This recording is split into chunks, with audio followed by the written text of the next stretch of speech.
Greetings, ladies and gentlefish, and welcome to another pair of subscriber replays. These ones are going to be in the German machine. I'm sorry for the accent. Both of these, as you might gather from the title of the video, are going to be in German tanks. We are kicking off proceedings with Pansy. We haven't really seen a replay from him in a short while, but they're usually worth a watch when we do get them, because they tend to range from the absurd to the ridiculous in one way or another. For our viewing pleasure today, he is driving the Tier 8 German heavy tank, premium heavy tank, the Leather. Or Lion, if you prefer the English translation. Don't worry too much about the username. This is one of Pansy's many accounts across a bunch of servers. I lose track, to be honest, but this is Pansy here. Now, on the one hand, this is pretty darn good matchmaking. You'd struggle to get much better. This is sort of the 357 matchmaking template. He's in a tier 8 machine, so that's about as good as it gets. Although, it's not quite 357, it's 4 something.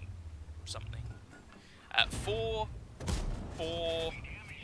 and just 7, I think that works. Yeah. Which, you know, could be better, but it definitely could be worse. Like, it's pretty darn good. On the other hand, the maps, the Dzianki, the Polish map, it's not the best map in the world for your typical heavy tank. There's pretty much one spot to go to, essentially. There's also 2 SPGs on the enemy team, so if you expose yourself too much, they're just going to nail you again and again and again, and make you a very sad panda. So, it's not all good news. Pansy is actually going to have to do some work here. Now, the Lerva has been in the game since time immemorial. It's a bit of a funky tank. These days, it's actually got relatively decent armour, as long as you know what you're doing. The turret front's very good. Ooh, hello, sir. And it's got good gun depression, 10 degrees these days, used to be 8. Now, the frontal armour's not bad. Oh, I messes that shot up. And it's a premium tank, so obviously it prints credits like it's going out of fashion. Has pretty respectable penetration with its regular AP rounds, very good accuracy. The aim time isn't great. Essentially, the gun and the tank, well, the DPM sucks, but the Lerva, it doesn't do anything quickly. It doesn't get anywhere quickly. It doesn't shoot anything quickly. But it's consistent. And if you're paying any attention, by the way, this could hurt. Or the IS-3 could mess it up. If you're paying any attention to the voiceover, by the way, you might notice that this is good old Mr. Norris, who is commanding this tank. So, presumably on this account, Pansy's version of Mr. Norris is German, because, sure, why not? Go figure. So you can see here, Pansy isn't really doing anything spectacular. He's just playing his machine to his strengths, taking advantage of his opponent's mistakes where they present themselves, and his opponents are making a respectable number of mistakes, let's be honest. He's in a position that's reasonably safe from artillery. I'm not going to say it's immune, but it's fairly safe. And his opponents appear to, like I say, be making mistakes and just being a bit careless, and Pansy's managed to rack up 2.6k damage already. If Pansy were to spontaneously combust at this point, this would still be a very respectable result in a tier 8 heavy tank. But we're less than 4 minutes into the game. Spoiler alert, Pansy isn't about to spontaneously combust. Sorry if that's ruined the rest of the match for anybody. And you can also see in this position Pansy's actually picking up some spotting on people. Oh, the IS-3 has managed to mess up another shot there. Pansy's going for the track, but he actually just messes that. The track was always going to be a bit of a dicey shot in that scenario, so perhaps a little optimistic, but the IS-3 is really making a bit of a hash of shooting Pansy here. Now, the Lerva's armour has been upgraded compared to what it used to be, especially the frontal armour, but even so, it's also very heavy, so you can ram people and it's hilarious. But even so, you'd expect this IS-3 to be having a better run of it than this. Go for the lower front plate. I'm just going to pause this out of curiosity. Where are they shooting him? We can't really see with this fancy skin. That's a shame. There's quite a couple of shots in the front of the turret. It'd be very unlikely to go through that. Okay, maybe people are just aiming this poorly. Anyway. Oh, finally a penetrating shot from a T-29. And T-29 just gives way too much of his side there, and Pansy punishes him for it. Anyway. In many ways, actually, the Lurva's kind of like the T-29, but a tier higher. It plays quite similarly these days, which is no bad thing. The T-29 is an awesome machine. Hello, Patriot. And of course, the next thing to do damage to Pansy is artillery, but I mean, 184 damage isn't the end of the world. Maybe a bit of a misplay there to allow the Patriot to get another shot into Pansy there. The guy wasn't firing premium ammo or anything like that. It was just a reasonably placed shot. Pansy is lining up a shot there. I think he's gunning for the... yeah, he's gunning for the artillery. At this point, that M12 is being a bit of a pain. Pansy doesn't have the cover of that sort of roof of this building anymore, but a beautiful blind shot there, lining that up very well to deal with that M12, and he is done. There's only 5 left on the enemy team at this point. That Patriot, well, yeah, that ended a bit differently to the film. And Pansy is just ploughing onward. There's 3 of them left at this point. One of them is an M44 SPG. Then we've got a P44 Pantera, who was last spotted on the other side of the map, and a G-Saw, who hasn't been spotted at all, and given that guy's magazine, do still need to be a little bit careful, because he can be a murder machine if loaded. So can the Pantera, if we're being honest. Especially as they're top tier. So, I mean, this game could go badly wrong, but it doesn't look likely. Given that both these guys are kind of relying on clip damage in order to get their damage out. Oh, sneaks one in there, very nice. There's going to be a time when they're reloading, and yeah, I think in that situation I would have been tempted to keep going forwards to try and get the hill between myself and the G-Saw there. But as it is, Pansy manages to make it work. Another shot from artillery there, trying a blind shot there, and Pansy's down to 180 hit points.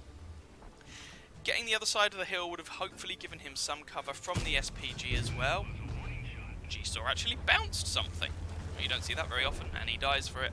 But as it is, Pansy manages to bounce a shot or 2 in the end, and it doesn't matter too much. Cromwell's going to find the artillery, Pansy's going to kill the artillery. That's a nice way to get your top gun, and that is the match. Let's have a look at the post-game stats. So there we go. Ace, Tanker, Hand of God, Bruiser, Duelist, Fighter, Shellproof, a Steel Wall, a High Caliber Medal, a Top Gun, and oh, it's very sweet to get these in your heavy tanks, a Pascucci's Medal for murdering both of the artillery. One, the M12 with a beautiful little blind shot there, and a high damage roll from his AP round to get that 350 damage. 320 average with this gun, I believe. Pansy easily finishes top of the game, however you decide to really measure it. 6,529 damage done at tier 8 is a little bit silly. 6 kills, 1,871 base experience. That is putting your team on your shoulders and pulling them across the finishing line. You didn't do anything fancy, but the Lurva isn't a fancy tank. It's a slow, methodical grinder. And that's what Pansy did. Shout out, I suppose, to the G-Saw and the enemy team. 2,000 damage from him. Not enough for the win, though. Who actually got top XP on their team, though? A Cromwell Berlin. 1,600 assistance from him. Well, shout out to the Cromwell. Presumably putting himself in harm's way to get that assistance. But just not enough. The enemy tier 8's really not pulling their weight sufficiently to make it across the finishing line. And that was really the difference in that game. Top tiers just not doing it, whereas, well, I'm not going to say the top tiers on the friendly team were. Pansy was, but, you know, there are some things you come to expect. 26 shots fired, which in a Lurva is very unusual. 23 hits, 21 pens for that damage count, and most of it was actually from relatively close range. So, yes, German heavy tanks tend to have pretty good accuracy. Ditto for the Brits. But that doesn't necessarily mean they should be treated as quote-unquote snipers. Generally speaking, if you find yourself in a tank with a shed ton of hit points and decent armour, and and you're at the back of the map, you're probably doing something wrong. Anyway, 21 hits received, only 3 pen, 15 bounced. Bit of splash damage as well, 3,860 damage blocked by his armour, 5 enemy vehicles spotted, 10 damage, 6 destroyed, 643 assistance damage, 1.6 kilometres travelled, and a shit ton of credits into the bargain, and just a really nice game there. And it's good to see a machine that's been in the game a long time and has received buffs here and there. It's good to see such a machine still prodding gratuitous amounts of buttock. Anyway, that's the first game. Let's go and have a look at our second. So, what's bigger, heavier, slower, and fatter than a Lerva? Well, here's a Jagdpanzer E100 for you. This is the Tier 10 German tank destroyer, or one of the Tier 10 German tank destroyers. This is the original one on the block. Take an E100 chassis, put a fixed casemate on the top, shove a ridiculously big 17cm gun in it, and voila, you have a tank that never really would have worked in real life. But hey-ho, this isn't real life, this is a game. And it seems from the comments that other people are using Chuck. Wonderful. Anyway, this is not as favourable matchmaking as Panty's got. This is a Tier 10 maximum match, of course. This is a Tier 10, but no Tier 8s to shoot at, just Tier 9s. We're here, of course, on the Cliff map. Again, perhaps not the best map in the world. Oh, that was a bit of a speculative one. And arguably not the best use of the shot when people are likely to be coming around that corner and you have such a long reload. Anyway, arguably not the best map in the world for such a heavily armoured and, importantly, slow machine, but hey-ho. It is what it is. 2 Jagdpanzer E100s sitting around this rock are going to give anyone who is incautious a seriously bad day. Now, the armour on the Jagdpanzer E100 is certainly not impenetrable, but when hull down, it is fairly formidable, depending on the penetration of your opponent's heat rounds, of course. Anyway, just seeing how this game is progressing. It's interesting, though perhaps not surprising, that the 2 Jagdpanzers here have chosen the low road down the 1 and 2 lines. The awkward thing about taking such a slow machine up the top is that anyone with a little bit of speed who gets into that central position at about F6 can not only shoot you, but they can spot you for artillery. And whilst this game is not flooded with artillery, there are a couple to be aware of, notably, well, on each team there's a GW Tiger, and 1106 to that E75. Let me just remind myself of the alpha damage on this gun. I do believe it is, yeah, so that's a a slightly high damage roll, but not very much. The average damage on this gun being 1050, and are you sure you want to do that, Mr. Object 705?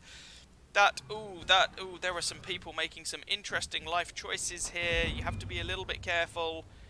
Front of the turret on the E75, maybe. Ooh, we're looking for a shot here. That E75 really should have been a little bit more cautious. That was never going to end well. 17 centimetres of armour piercing, loving through your lower front plate. Oh, I can no English is going to make anybody sad. The position those guys have chosen, it's aggressive, but it's not necessarily sensible. Having said that, the enemy E100 has just disappeared in a puff of unpleasantness. Oh, Object, no. Your angling was about the only thing keeping you alive, and you flattened that out. So a lovely shot there from, I should probably say, who's driving the Jagdpanzer today. This is Wolfwin. Yeah, I should have mentioned that earlier. Never mind. And, yeah, just a nice shot into the lower front plate of that chap there. Really shouldn't have straightened his tank out, but hey, he did. We'll take advantage. Now, the friendly team does kind of look like they're on the back foot if you look at the map. The enemy team is definitely being the aggressor and pushing in here. And the enemy team are even a kill up, but the friendly team have over 2,000 hit points in the bag. So, this might be one of those situations where the aggressive push from the enemy team is not working out so well. Go figure. So, we're just going to have a little bit of a wait here now. Just need to be a bit patient. I mean, when you look across at the enemy team, or the friendly team, and you see, if you're on the enemy here, that an E75 and an Object 705 have both been executed by a Jagdpanzer E100, that probably encourages you not to go the same way that they did. The friendly team here are extending their hit point lead and have evened up the kills, about 4,000 hit point difference now. Wolfwind's just backing off a little bit because, frankly, it's unlikely that the Leopard or the FV are really going to expose themselves, I should imagine. And it's not as if either of the Jagdpanzers here can realistically push down the 1 or 2 lines, and, well, that E50, he came, he saw, he got absolutely annihilated, and just as I say, it's unlikely the enemy team are going to push up. The enemy FV decides to try his luck. He lands a HE round into Wolfwind here for 600 and something. Wolfwind slaps him back for everything he has. A little bit of artillery there, but 261, whilst it's irritating, it's definitely not the end of the world, and the artillery has given away their likely position. I mean, not that it's any great surprise, they're probably at the back, either at A2 or A3 or somewhere around there. Yeah, it's one of those things where, yes, the enemy artillery has kind of given their position away, but you're on cliff. You're in a GW Tiger. You're very slow. You're kind of limited on where you can go, so the fact that the guy's over there shouldn't come as a surprise to anybody who's been playing this game for any real time, which hopefully is everybody in this match, because this is a tier 10 game, but these days, with GW's policies towards, helping people. GW? Oh, WG. Wargaming, not Games Workshop. Oh, good lord, my brain.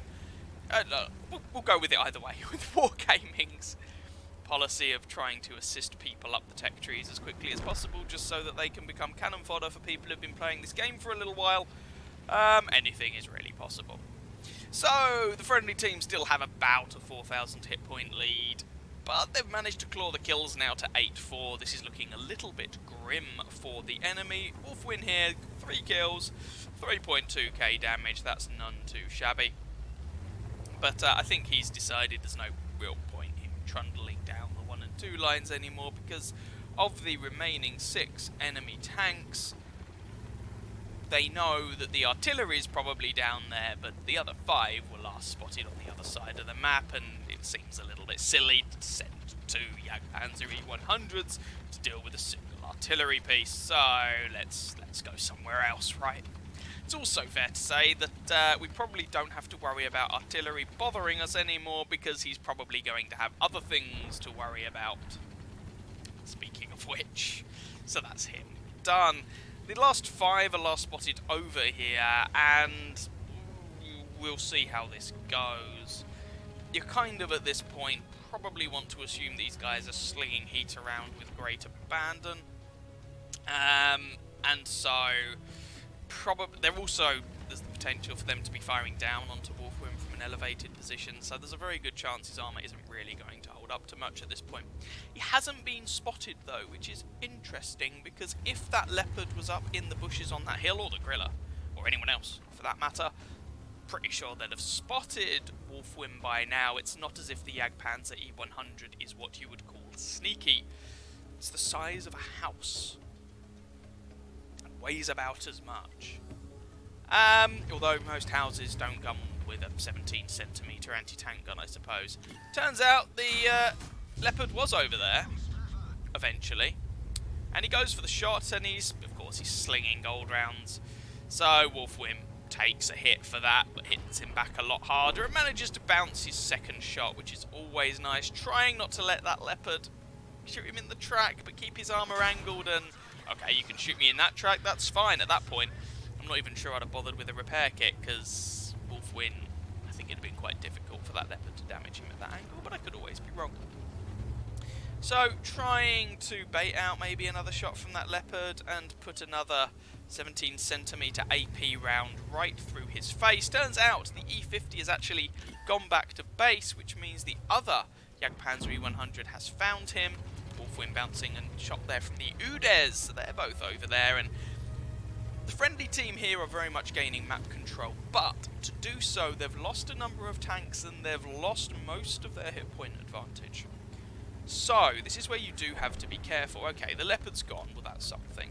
You do have to be careful. A couple of spotters and a friendly tank destroyer or two can make a mess of an attacking team.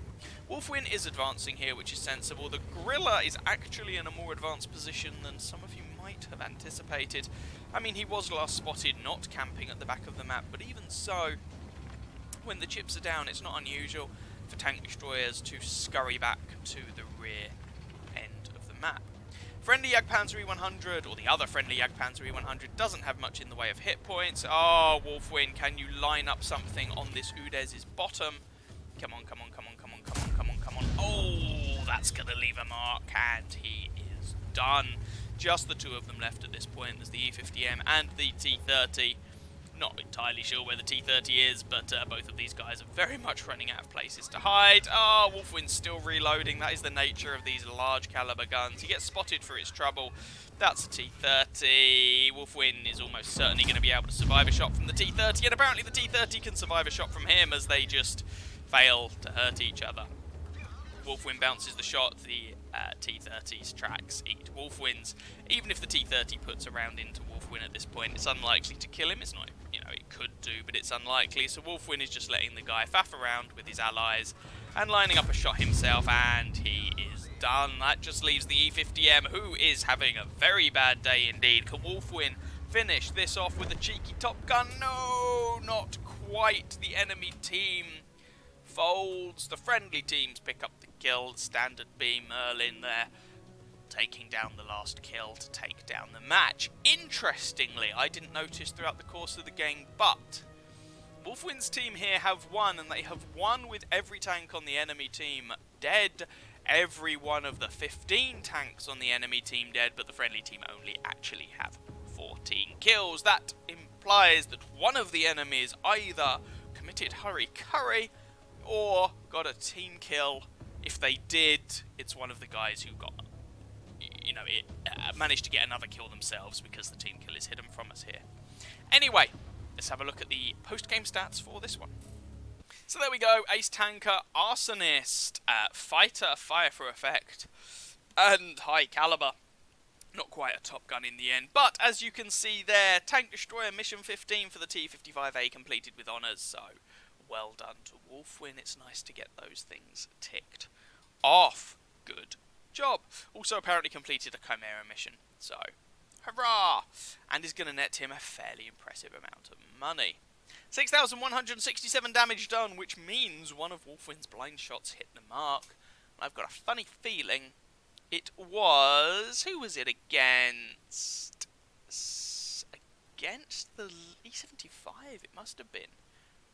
Nicely done there, nicely done. So, fair beans to him, fair beans. But a nice result there. 6,167 damage, 5 kills, or 1,049 base experience is a good result, however you wish to match it up. Should also shout out the other Jagdpanzer. Was up, bro? Loving the name. On Wolfwin's team there, had a good game. And so did the 50TP, the tier 9.